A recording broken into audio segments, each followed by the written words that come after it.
Hi, I'm Amanda Rodenborn, owner and editor of Lift Operator, or just Lift Op for short. I'm also an English professor, and in this video, I'd like to share with you some of the features I use in Microsoft Word for when I'm editing my own work. I'll be using a Mac today, but the same tools are available in Windows as well. Let's get started.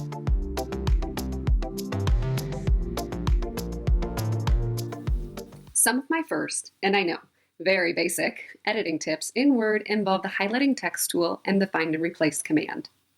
The highlight tool is under the Home tab. You can use it to remember to come back to a word or sentence that needs some work and either you don't have time for it right now or it just isn't working. You can also use distinct colors for different meanings.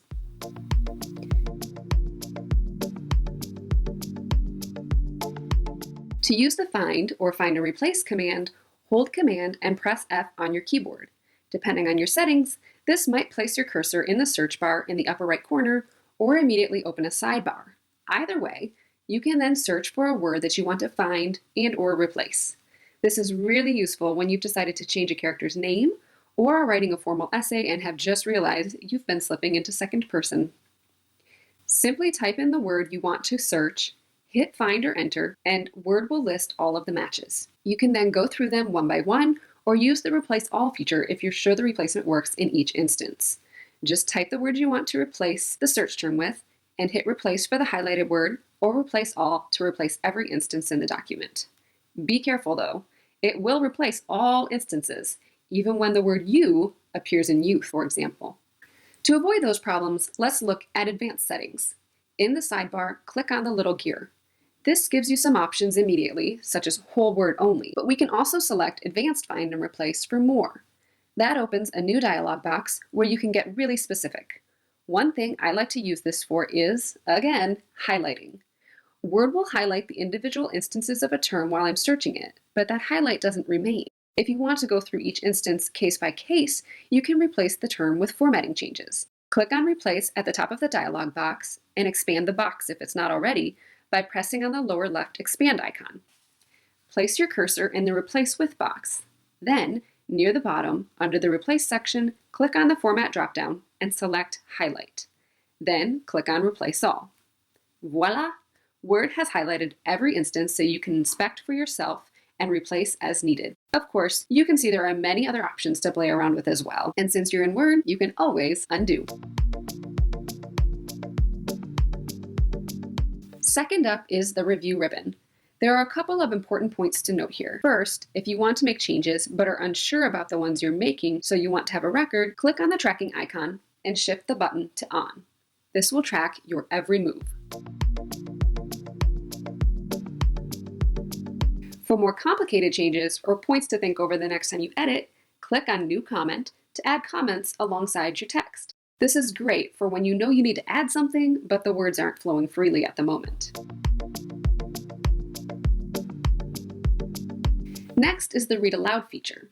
So it's always smart to read your writing out loud when you're trying to edit it. This forces you to slow down and see what's actually on the page. When you read in your head, you tend to skip over mistakes. Your brain sees what it expects to see rather than what's there. This is even more true when the writing is your own. So again, it's always good to read your writing out loud. But maybe you still miss mistakes or need to step even more outside of yourself. Or maybe you're just feeling lazy. I don't know.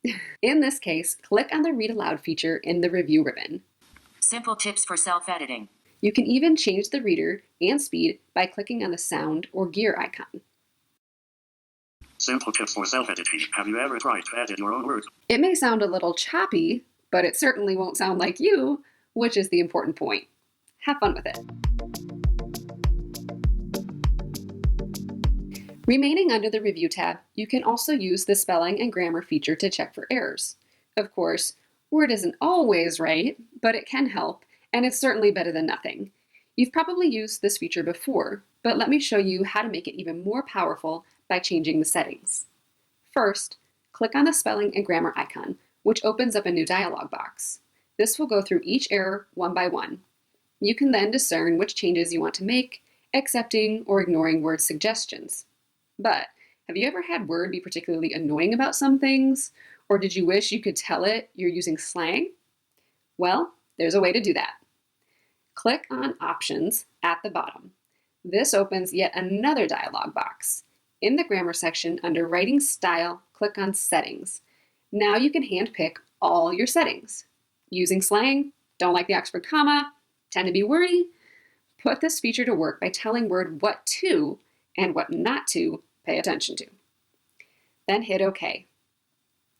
Have Word check your document's spelling and grammar now.